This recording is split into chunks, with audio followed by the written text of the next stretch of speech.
Have you ever seen a scar on someone's arm and suddenly realized you once buried that person?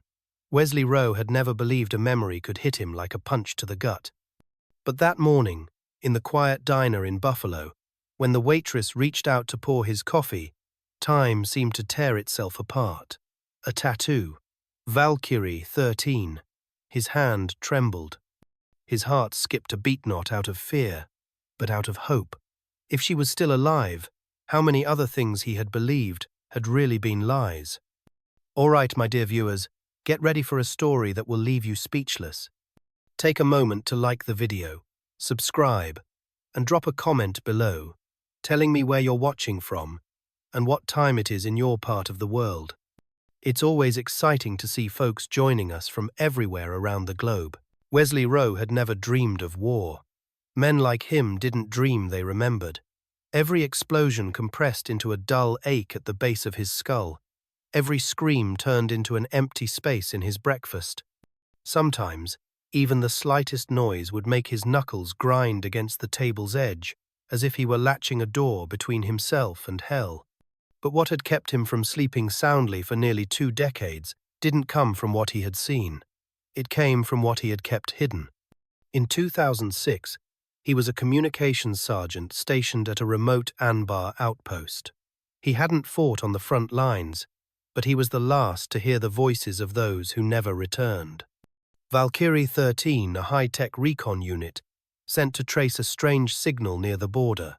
The official report said it was a helicopter accident, but he knew. He heard the final code. The crash, a woman's voice choked by blood and smoke, and then the signal vanished. That day, he opened the door to the operations room, stepped into the scorching sunlight, and vomited beside the antenna mast. No one asked, and he didn't speak. He wrapped that truth in silence out of fear, but out of understanding. Some units are meant never to be known, and once they're erased, any testimony brands the speaker a paranoid fantasist. He resigned a year later. Back in Buffalo, he lived quietly, working as a library archivist in a public library. On snowy days, he'd sit in the corner diner where they served bitter coffee and ask no questions. He liked the monotony. It was a sedative of sorts. No one here knew about Valkyrie. No one mentioned the war. Only the clink of spoons on porcelain, the soft hiss of the radio replaying old broadcasts, and the smell of butter sizzling in the pan. Until the day she appeared. Eden, her name pinned on her chest, stepped to his table one morning, with soft sunlight filtering through the frosted window. She didn't greet him. She only gave a slight nod, holding a worn silver coffee pot. As she leaned forward, the sleeve of her olive-green shirt slipped down a few inches, revealing the inner forearm. A tattoo. Sharp. Bold. Valkyrie 13. Wesley froze. His heart thundered, as if trying to burst free from his ribs. His hand trembled, but not from fear. It was because the past had pierced the wall of silence he'd painstakingly built. That tattoo could not be random. It wasn't something chosen just to look cool. It sat in a spot reserved for those who knew which secrets needed hiding. Then their eyes met. No questions. No surprise. Only recognition. A glimmer of knowing flickered between them, as if she'd been waiting for this moment for years. That stunned Wesley even more than the tattoo. She wasn't shocked. She had prepared for his gaze. Coffee poured into the cup, steam curling to blur its rim. She turned away, leaving him with sweaty palms and a past resurrected. Wesley didn't blink. No one else in the diner noticed the shift, but he died at that moment. The world cracked open ever so slightly. From beneath the city's peaceful veneer, ancient fragments began to surface. Valkyrie 13 had never truly been buried. Perhaps they'd only been waiting for the right person to uncover them. A few minutes passed before he realized he still hadn't touched his coffee. It was cold now, yet he kept his hands wrapped around the cup, as if its warmth could anchor him to the present. His mind wandered, replaying frame by frame a video that had never been shown. Coded signals, sounds cut off by interference, and a voice dissolving into flames. Valkyrie 13, the ones who'd never been named. For the first time in 17 years, Wesley felt a pang not of memory but of hope. The hope that if one person had survived, perhaps there was more yet to uncover. Eden moved through the diner each day as if she didn't truly belong there. Every step was precise to the point of detachment, as though trained not to make a sound. She spoke little, never smiled without reason, and no one could recall the last time they heard her laugh. To customers, she was a courteous, measured server. To the owner, she was punctual, never complained, never asked for overtime. But no one knew where she slept after her shift. No one knew where she went on her days off. Eden existed in the town of Buffalo, like a shadow present enough not to draw attention, but silent enough that no one asked questions. That was her purpose. 17 years earlier, she had died once. The blast that incinerated Valkyrie 13 happened so fast that nothing remained but thick black smoke and the ear-splitting screech of bending metal. Eden couldn't remember how she crawled out of the wreckage. She only remembered her palm tearing as she dragged herself over burning shards, and the absolute cold when she slipped into the service tunnel behind the base. That night, she escaped. But escaping the flames didn't mean escaping the darkness.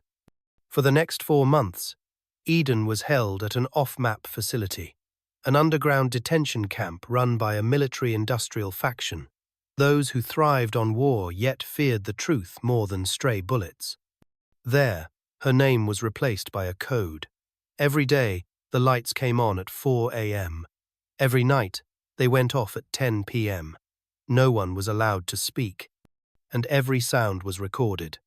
She wasn't tortured, but the silence, the absolute control, and the jailer's steel-cold stares were enough to erode anyone's faith. But Eden didn't break. Not completely. When a small riot broke out in the camp during the 5th month, she escaped. Clad in an old military jacket, carrying a bottle of water and feet soaked in blood, she crossed into Syria, then hitched a ride hidden among a convoy of relief vehicles back to the US. No one pursued her. Perhaps they believed she had truly died. Perhaps they no longer needed to kill her as long as she remained silent. But Eden refused to stay silent. She chose another way to speak. On the inside of her right forearm, where the veins lay close to the skin, she carved the old symbol again, Valkyrie 13, not as a scar of honor, but as a signal, an identification code, a call to any survivors, if they were still alive, so that if someone saw it, knew it, believed it, they would recognize it, and know they were not mad, not alone. Every morning, Eden donned her server's uniform as if it were her final disguise.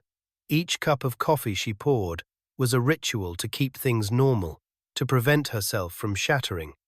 But beneath that mask, her eyes were always searching for a familiar look, someone who had seen what she had seen, a soul not yet crushed. And then Wesley appeared. When his gaze lingered too long on her arm, when the air between them tightened like a drawn wire, Eden knew. He remembered. He had heard. He might have been the last to receive her signal. And if so, he carried something she couldn't steal, couldn't access a fragment of truth encoded in silence. She didn't ask his name. No need. She only needed him to sit there, only needed him not to look away. That was enough for today. The tattoo on her arm burned softly, as if glowing beneath the skin. A signal had just been sent, and for the first time in years, someone had caught that frequency. Wesley had convinced himself that silence was a way to survive. But now that silence had become a suffocating shadow, slimy like mud in his worst nightmares. After meeting Eden, that nightmare was all he saw each night vague, yet enough to make his heart pound and his large palms sweat in the dead of winter. Valkyrie never dies, it only transforms. That phrase wouldn't leave his mind. It was like a gentle but relentless punch to his chest, enough to widen old cracks. If Eden was alive, if she bore the proof he had once buried, then whom had he been keeping his silence for? And for what? For the first time in 17 years, Wesley unlocked the basement drawer. Inside lay the old metal boxer box he had sworn never to open again. From its depths, he withdrew the final encrypted audio recording of Valkyrie 13, the signal he had secretly saved before wiping it from the system. Part of him had held onto it because he couldn't believe it was real. Another part because he knew the day would come when the truth would no longer stay buried. He called Clara Diaz the name most veterans only whispered. The woman who'd almost exposed the roster of units legally sanctioned to be forgotten. She had been exiled after an unpublished article, living in exile in El Paso, Texas. No social media, no family. Only an encrypted email address he'd kept from his days on the old security forum. Wesley sent exactly one line. "I have the code. Valkyrie 13. I need to meet you." Clara didn't reply, but 2 days later, a man picked him up in Buffalo without a word. 3 hours by plane, 4 hours by car. When he stepped into the basement apartment in El Paso, Clara was seated there, her eyes rimmed with dark circles but still piercing, just as they had been years before. "You were the last to hear them, weren't you?" she asked, without greeting him. Wesley nodded. It felt like his skin was being peeled away, yet also like liberation. They worked as if there was no time left. Clara opened the encrypted hard drive and pulled up a string of data, the roster of vanished units, internal audio recordings from the Pentagon, a truncated copy of the supply route logs. Then Wesley heard that voice on a covert recording of the Defense Committee, a man saying, "If Valkyrie leaks, eliminate. No investigation. No acknowledgement. Silence them. Eliminate." A word as chilling as death. Clara looked at him, silent, but Wesley saw in her eyes the buried fury returning. As they overlaid the data layers, one name emerged from the tangled web. Victor Grant Lane, Medal of Honor recipient, retired general, strategic consultant to a defense corporation, and the final approver of Valkyrie 13's mission. Wesley felt as if he'd been struck in the chest. He remembered that man's face. He had shaken his hand, heard him lecture on combat ethics at a conference. Now it was clear. He was the one who betrayed Wesley's comrades and buried their final rest. Clara tapped her fingers on the tabletop. "We don't have time. If you surface, they will trace you. But maybe this is our only chance." Wesley looked down at his old ID badge, still scarred from the day he left the base for the last time. A question flashed through his mind. Why had he kept this evidence? To punish himself? Or to one day redeem the soul he'd left behind? He didn't know, but he knew one thing for certain. Valkyrie never died. And if they could not speak, he would speak for them. Dear viewers, take a moment to relax or grab a glass of water, then stay tuned for the rest of the story. More surprises lie ahead. Comment 1 if you're enjoying the story, so we know you're still here. The truth didn't explode like artillery fire. It leaked slowly, steadily, and relentlessly like blood from a wound that can't be stitched. When Clara posted the first audio clip on an anonymous veterans forum, it garnered only a few hundred views on day 1. But by day 3, shares had climbed into the tens of thousands. And in old email inboxes, those who thought they'd been silenced began to reply. "We are Valkyrie 12. We were at Camp Echo. We were ordered to silence in 2007. The pieces began to fall back into place. It wasn't just Valkyrie 13, but an entire chain of units erased from the records, from public memory, and from the national narrative. They had names once. They had been present once. They had bled once, but were wiped out by keystrokes and closed-door meetings. Eden did not appear on camera. She sent her report to 3 independent media outlets, attaching a brief video, a woman's hand holding the tattered dog tag of a soldier named Maya R. Blackwelder Valkyrie 13 member officially listed as Kia. That hand did not tremble. The voice in the video was shaky but clear. "If I'm holding this tag, then I'm not dead. And if I'm not dead, then they lied." The video lasted only 29 seconds, but it detonated the entire media ecosystem. Within 48 hours, the name Victor Grant Lane became America's hottest search term. Those who had once hailed him as a hero began to question.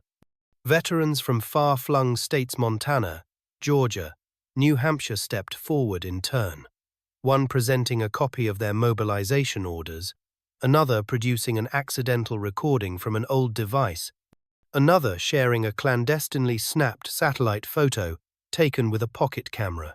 Individually, these were scraps of evidence, but when assembled, they formed an irrefutable indictment. Eden watched each post and share in silence, not for satisfaction, but to ensure the flame burned in the right direction. She knew she wasn't the center of this. She was only the initial spark, the only thing she dared to be when she had nothing left to lose. Then someone sent her an envelope. Inside there were no documents, only an ivory-colored card, yellowed with age, but the inscription remained clear. Priority code, key LV 13. Status, detained. Orders, destroy record, escalate. Date, the 19th of November, 2006. Scrawled below, a shaky, handwritten line. They chose to erase, not to save. Eden clenched the card. Her hand trembled not from fear, but from a surge of anger like an underground tide. This was the key. Not because it was new evidence, but because of its language. Those detached commands as if written for a commodity. Detained. Destroy record. That was how the system viewed people. The very people who once swore to protect it with their lives. Clara called. We need to release this at the right moment. Don't let them snuff out the flame just as it's catching. Eden sat back in the diner, watching the old patrons quietly drizzle syrup over their pancakes, listening to the radio announce an upcoming hearing. Wesley's message was only 2 words.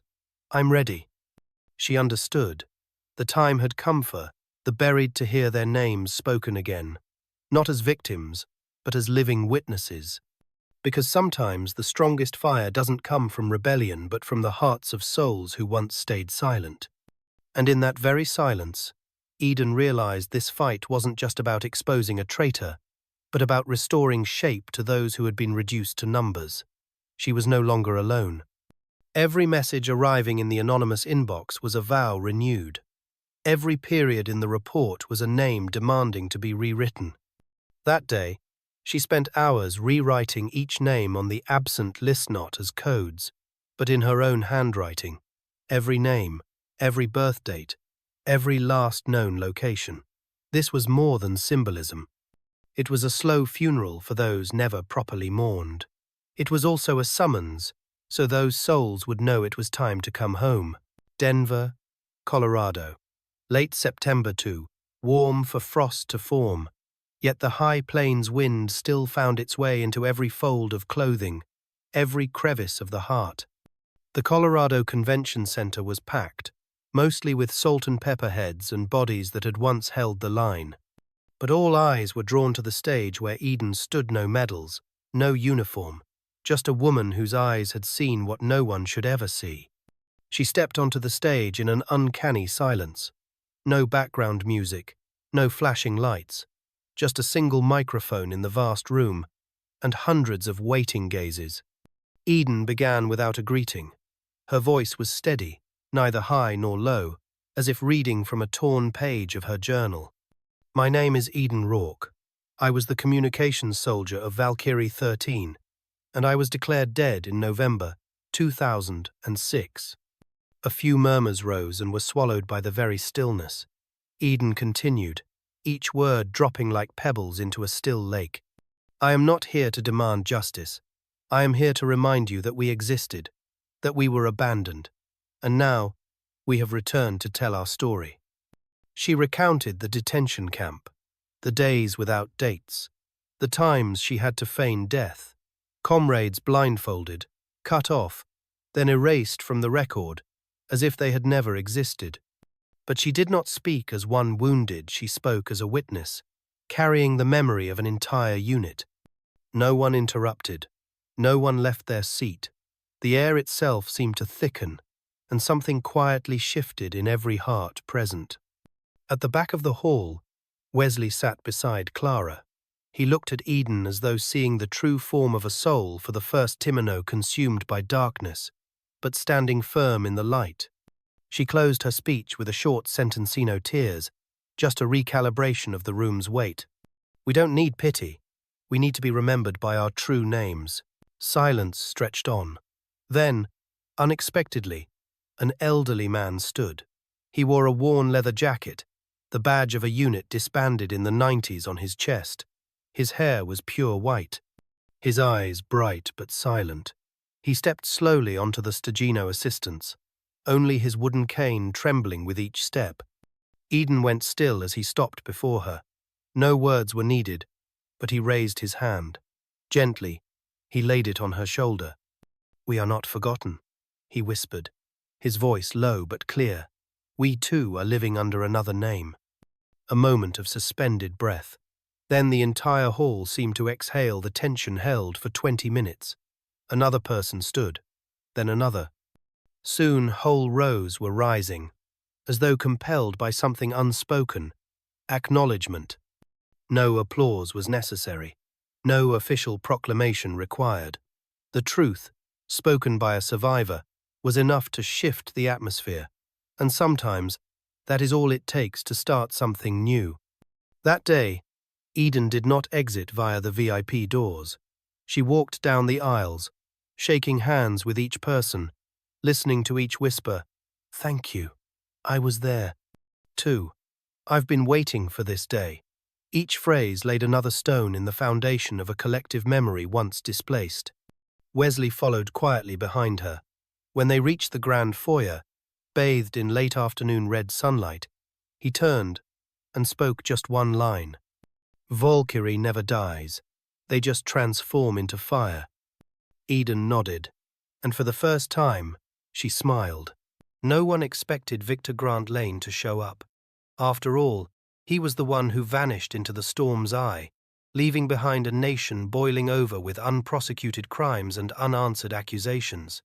But he returned not on national television, not in a staged interview, but face-to-face with those he thought he had buried in silence. The memorial ceremony for Valkyrie 13 took place on the grounds of a community college in Vermonter site that once quietly trained new generations of service members. Outdoor rows of seats were set up under a pale autumn sky, and an almost breathless hush hung in the air. Eden sat in the front row, surrounded by veterans, family members, and a few students wearing name tags of those no longer on the graduation list. Victor stepped forward, unannounced. He wore a black suit, no tie. His gaze was deep and weary, yet unflinching. He looked straight into the crowd and spoke, without a microphone. "I believed everyone could be pushed into darkness and stay there. I was wrong." No applause, no reaction, yet no one left. That silence was the first judgment. Victor drew a breath, his eyes lingering on Eden for a long moment before he continued. "I am not asking for forgiveness. I'm not sure I deserve it. But I want the survivors to know. I've seen the light return, not through honors, but through the courage of your stories. I have lived in silence, and now I only want to be seen." He stepped back. Eden rose to her feet, not toward him, but simply standing, her eyes no longer cold but deep and clear like still water. Her voice rang out, unamplified but heard by all. "I am not the one to pass judgment. I only make you visible. Whether you forgive him or not is up to those he buried." Some bowed their heads. Others grasped each other's hands. Wesley stood behind Eden, silent as a Pilano judgment, no comfort offered. Only present sometimes, the last thing left after all is a witness who does not turn away. The ceremony ended with a minute of remembrance, but instead of mournful music, the college trumpet ensemble played a Shokan farewell, no singing, just listening in silence.